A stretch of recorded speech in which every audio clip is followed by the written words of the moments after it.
But Temi Fagbenle has perspective, being a player in the league and obviously a teammate of Caitlin Clark's. Here is what Temi had to say in a thread that she posted. Let me make this clear. Cece can speak about having white privilege without hating herself. Cece can acknowledge the reality of race disparities without pandering to any group. Cece can celebrate the giants who have come before her without diminishing her own historic accomplishments. Women's basketball faced losses of $3 billion over 20 years until a WNBA veteran brought attention to Caitlin Clark's transformative impact. Temi Fagbenle, speaking out candidly, highlighted the real story behind this controversy. According to her, the issue isn't about race or privilege, but about the factors truly holding women's basketball back. I think most people know this. It's just a select group trying to twist things. The US's race issue is so ingrained that I believe a majority of them don't even think they're twisting anything. The immediate response to anyone talking about how race affects anything is denial.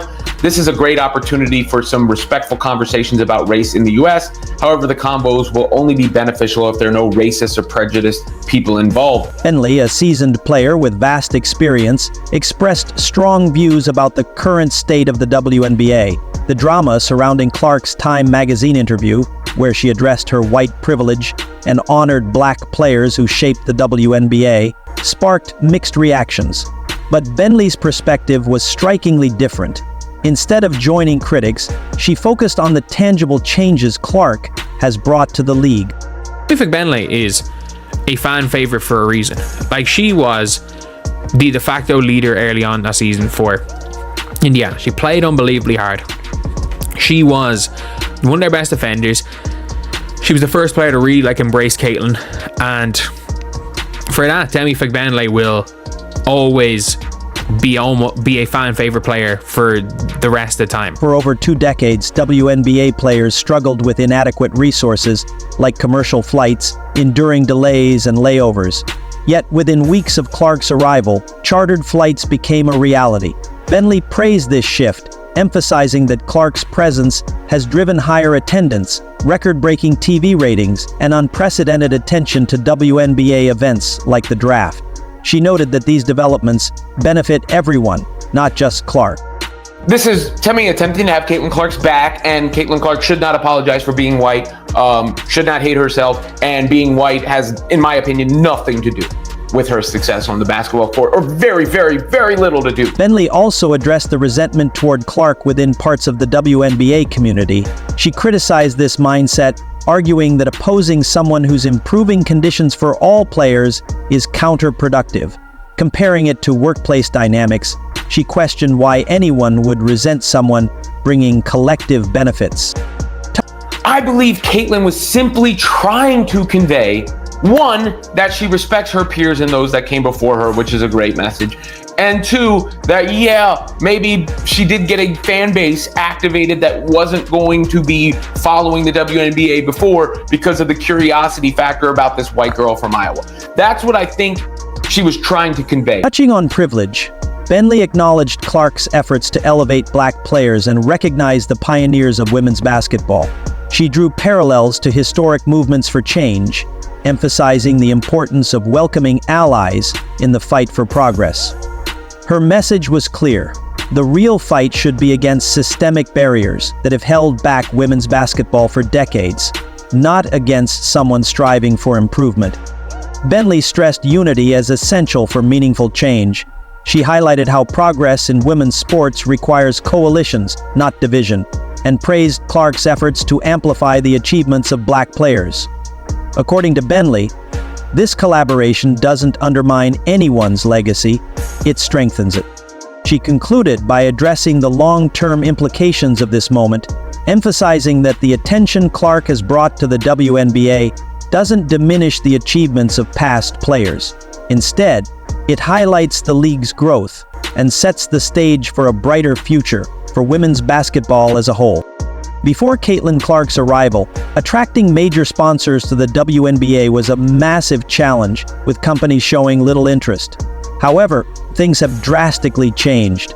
Sponsors are now lining up, TV networks are competing for broadcasting rights, and social media engagement has surged.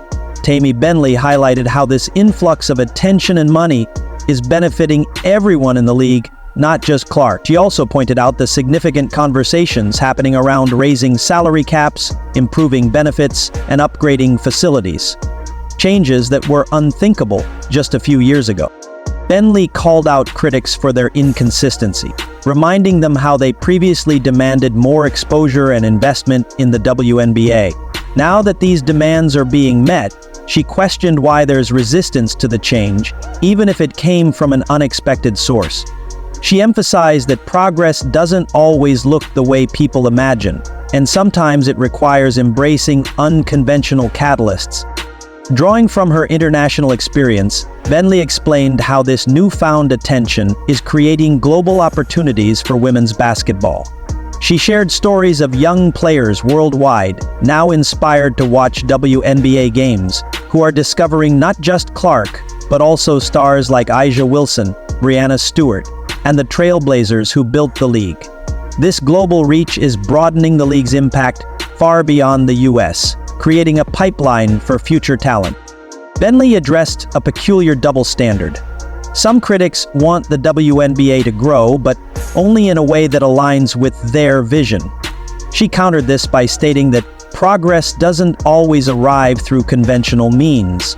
Using a metaphor, she likened progress to entering through a window rather than the front door, urging the community to welcome it regardless. Focusing on the generational shift, Fagbenle highlighted how today's young players are witnessing something unprecedented: a women's basketball league receiving primetime coverage, major sponsorships, and mainstream attention. She posed a thought-provoking question: why argue about who initiated this change when the focus should be on celebrating the fact that the WNBA is finally gaining recognition? Her message wasn't just about Clark, it was about the league's potential turning point. Every successful sports league has a defining moment when it transitions from struggling to thriving. According to Fagbenle, the WNBA could be experiencing that moment right now, and it's critical to capitalize on the momentum. She outlined how increased attention translates into a domino effect: more money, better salaries, and expanded grassroots programs. These benefits create a sustainable ecosystem for women's basketball. Fagbenle also tackled the idea that celebrating Clark diminishes the struggles of past players. She firmly rejected this notion, stating that current success validates the sacrifices made by earlier players. Those who worked tirelessly for recognition paved the way for the league's current growth, and acknowledging this progress honors their efforts rather than erasing them. Temi Fagbenle ended her statement with a powerful and unifying message, calling on the WNBA community to rise above petty disagreements and focus on the bigger picture, the future of women's basketball.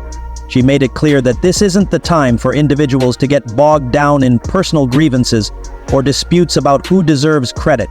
Instead, she emphasized that the true goal should be building something meaningful and lasting, a legacy that future generations will look back on with pride. Fagbenle's words hit hard because they tapped into a universal truth. Progress isn't about individual accolades or recognition, it's about collective effort. She challenged everyone to shift their energy away from divisive arguments and channel it into working together. According to her, this moment in the WNBA isn't just another chapter. It's an opportunity to redefine the league's trajectory. Whether it becomes a fleeting moment of attention or a sustained movement for lasting change depends entirely on the actions of the WNBA community today. Her call to unity wasn't just about the present, it was deeply forward-looking. She painted a picture of a future where the league thrives, not because one player shined, but because the entire community came together to build something bigger than themselves. This is about ensuring that the gains women's basketball is making today don't fizzle out, but instead lay the foundation for decades of growth and success. Fagbenle's message also served as a stark reminder of how far the league has come. The WNBA has fought long and hard for recognition, and for the first time, it feels like real progress is being made. But as Fagbenle pointed out, this is the moment when unity matters most. Historically, progress in any movement, whether in sports, civil rights, or societal change, has depended on people putting aside differences and working toward a shared goal. The WNBA is no different. If its community allows infighting and personal disagreements to take over, they risk losing the momentum they've worked so hard to build. Another crucial aspect of her message was about legacy. Fagbenle posed a profound question. What will this moment mean 20 years from now? Will it be remembered as a time when the WNBA community came together to elevate the league to new heights? Or will it be marked as an opportunity lost to internal conflicts and misplaced priorities? Her challenge was simple yet profound. Stop fighting about who deserves credit and start working toward a future where everyone benefits. She also reframed success in women's basketball as a collective win. The achievements of one player don't diminish the contributions of others. In fact, they amplify them. The growing spotlight on the WNBA, whether brought by Caitlin Clark or anyone else, creates opportunities for every player in the league. From higher salaries to better facilities, from increased global attention to new sponsorship deals, this progress is a win for everyone. Fagbenle made it clear that this isn't a zero-sum game. There's enough room for everyone to thrive if the community works together.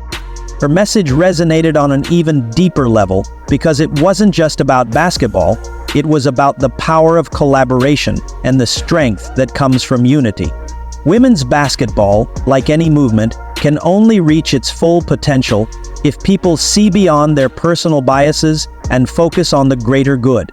Fagbenle didn't just defend Caitlin Clark, she defended the right of women's basketball to evolve, grow, and claim its rightful place on the global sports stage.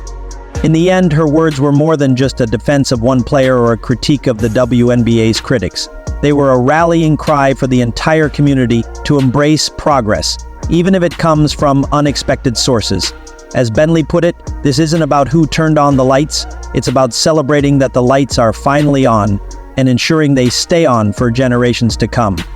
Whether the WNBA chooses to seize this moment or let it slip away will define the league's legacy for years to come. And in that sense, Fagbenle's challenge wasn't just to her fellow players or critics, it was to anyone who cares about the future of women's basketball.